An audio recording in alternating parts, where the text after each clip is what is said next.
everyone. Sometimes I do some weird things. For example, when I participate in an online auction of leftovers from a computer repair shop, not expecting to win, and then I do. I saw a huge pile of CPUs, bid on it for about 120 euros, and boom, they're all sitting on my table. Now that I feel the weight of the package, I feel like I may overdone it a bit. The question is, was it a good deal? I have no idea. And that's what this episode will be about. And maybe even the next one. It all depends on the condition of those silicon goodies. But first, we need to unpack everything. As you might have noticed at the beginning, the box was already open. This is because I was checking if there were any processors inside or I've been scammed and received some potatoes. Everything looked fine back then, but this is the first time I'm taking a closer look at it. As I mentioned, these processors are leftovers from a computer repair shop and there is no information about their condition. So I expect a lot of dads, bent pins, chipped cores and generally nothing good. But there are so many of them that they can't all be damaged, right? Okay, the box is empty, so now is the time to rip and tear until I'm done. Let's open the first package. It looks like we have some AMD Athlon, Duron and Sempron processors here. These date back to the early 2000s and competed against the first generations of Pentium Force. All of them are 32-bit single cores with just one thread. These were the last 32-bit AMD flagships and clocked up to 2.2 GHz. Pretty good processors back then, but also very susceptible to lethal core chipping during cooler installation. They could all be dead for that exact reason, but we will see. Time to rip another package. Here we have a set of mobile processors, both AMD and Intel from several generations. It is likely my kind of luck, but I never upgraded the CPU in any of my laptops. They were either not socketed, had a cooling system already at its maximum dissipation capability, or matching CPUs of interest were an unobtainium. Well, maybe these marvels will change my fate in the future. Let's move on. Okay, a few loose socket 478 Pentium Force. I expect more, so let's put them here and move on.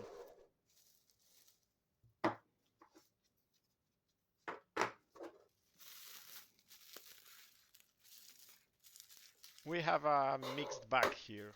3 green Pentium 3 processors, but there will be more, so let's ignore them for now. And again we have some AMD Athlon and Duron CPUs. This time in a ceramic packaging, which means they are from the older generation. Something from the turn of the 90s and 2000s. Clocked up to 1.4 GHz, they competed with Pentium 3 processors.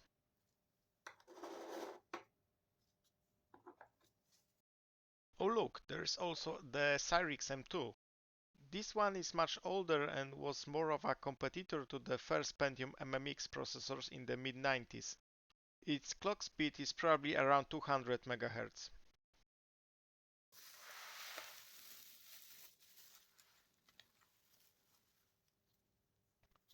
Okay, so here we have the previously promised Pentium Force and their Celerons for socket 478. They are from the first half of the 2000s, just like the AMDs on the left side of the table. Early models clocked around 2 GHz gets beaten by the competition or even by the slower Pentium 3 processors. Over the time, however, the fastest ones reached 3.4 GHz and introduced hyper-threading technology, which allowed processing 2 threads on one core. The second thread ran on currently idle parts of the processor and was presented as a virtual core. A big foretaste before truly multi-core processors appeared in homes. This is even more impressive when you consider that it was still a 32-bit architecture. There are a lot of them here. I'm very curious to see what I will find. However, I'm concerned that these processors have small and fragile pins. The way they're packaged will undoubtedly cause me a lot of sweat, tears and pain. Let's see what's next.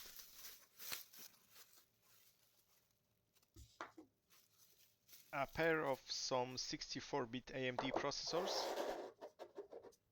I believe those are Semprons designed for the 754 socket. I will check on them later. And a pair of socket 604 Xeon processors. This was a server platform from the mid-2000s. They look similar, so hopefully they will be paired and usable on dual socket motherboards.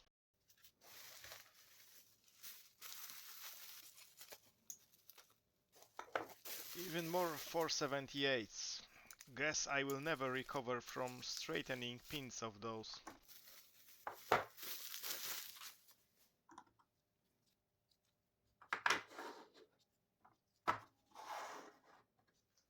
Okay, finally.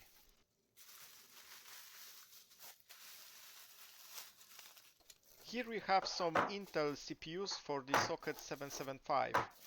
This platform is a direct successor to the 478 and picks up right where the 478 left off.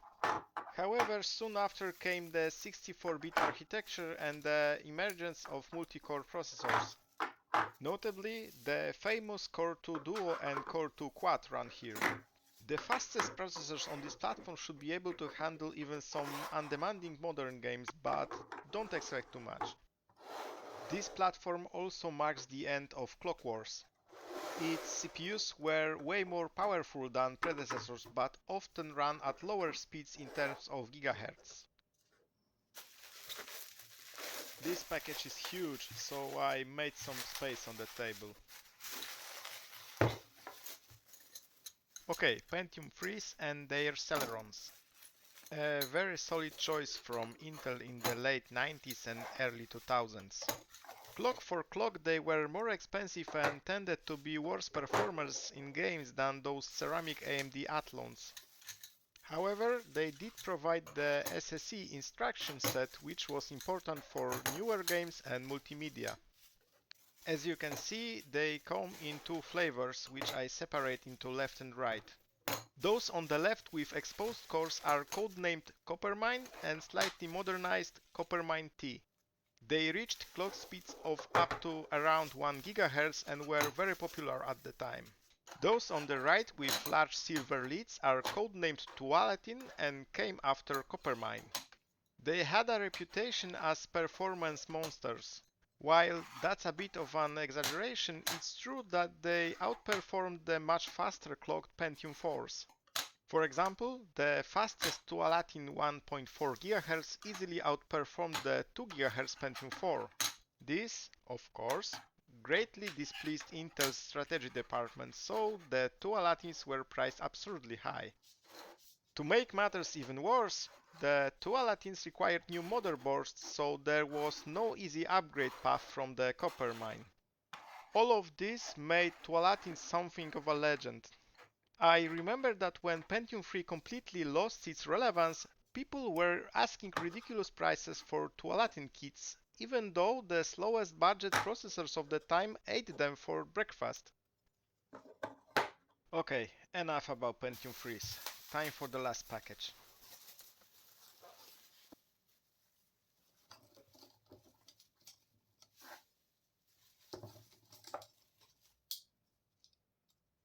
Nice, the AMD K62.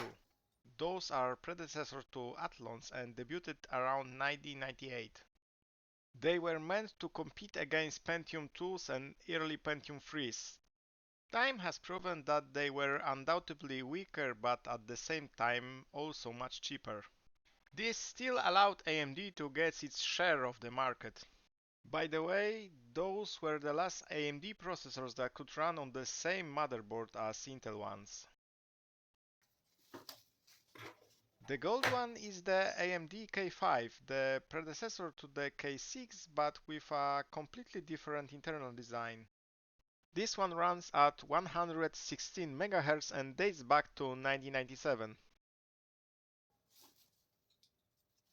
Now to the black plastic ones.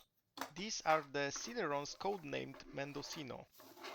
Their clock range is from 300 to 533 MHz and they appeared on the market in 1998.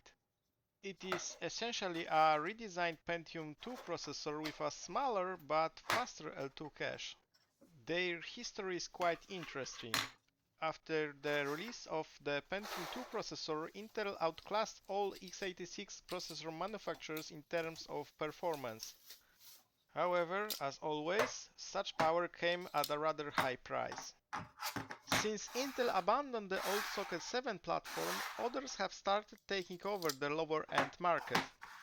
A good example is the already mentioned AMD K6. To prevent this, Intel released the Celeron as a cheaper alternative. At the time they were a very good offer and won back the lower end of the market. And even that is not the whole story, because they were even better after overclocking. Whether Intel did it intentionally or not, it was not uncommon to see these chips overclocked from 300 to 450 MHz by increasing the system clock from 66 MHz to 100 MHz. This made them comparable to the most powerful x86 systems of the time while still being priced like a budget platform. This will probably never happen again. Okay, all the CPUs are now presented on the table. Did I miss something? Yes, indeed. If you are a close observer, you may notice that 4 of the black plastic Celerons have some silver bars around their core lids. This is because they are not Celerons, but late model Pentium 1s. Their cases are very similar, so someone simply packaged them together. Perfect. Everything is unpacked. Time to take some close-up shots. You can see various types of thermal paste everywhere. What is even worse, some processors have been copiously smeared with this silver goo with metal additives. Yes, I have to admit, this type of paste has pretty good thermal conductivity, but at the same time it's also very messy and can cause short circuits. If I don't do anything about it, these sticky chemical compounds will soon end up on my fingers and then on everything around me, including my food. I definitely do not want that, so I have to do some cleaning operation. As usually when something is dirty, the isopropyl alcohol is the answer. I thought that this part would be quick and satisfying, but the paste is sometimes so hard you have to scrape it off. Ironically, the silver paste I complained about at the beginning is the easiest one to clean.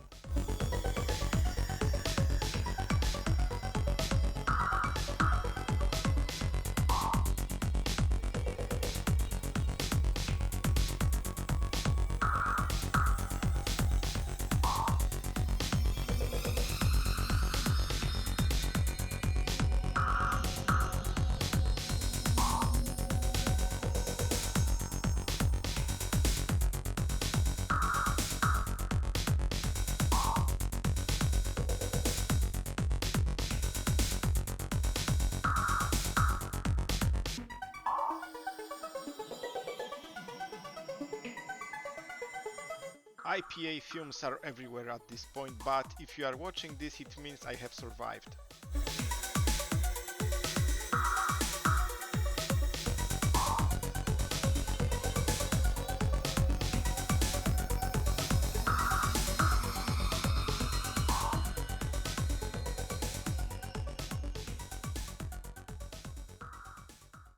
Okay, I have finished. The CPUs still don't look like they came straight from the factory, but at least I can touch them now without getting my hands dirty. I also examined each one of them. Bent pins are almost everywhere, but probably nothing critically bad. I just need a lot of additional time to straighten everything.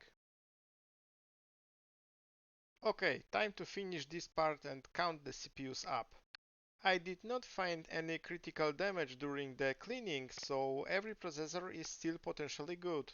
Let's have a look at the numbers. 57 Pentium Force for the socket 478, 53 Pentium Free Coppermine, 53 Athlons, 24 mobile CPUs, 22 Mendosino Celerons, 22 Socket 775 CPUs, 10 Pentium Free Tualatins, 4 Pentium 1s and 3 times K6, 2 Xeons, 2 Socket 754 Semprons, and finally 1 Cyrix and 1 K5. This means I have a total of 254 processors. Let's do some math. I paid 120 euros at the auction, 6 euro of shipping costs, and 0 euros for my time because it's priceless. That's give us a whopping 54 euro cents per CPU. Very, very nice. Okay, that's all I have for you in this part. Next time I will list specific CPU models and test them. Plus, there will be also some CPU generation appropriate gaming. So, see you later. Bye.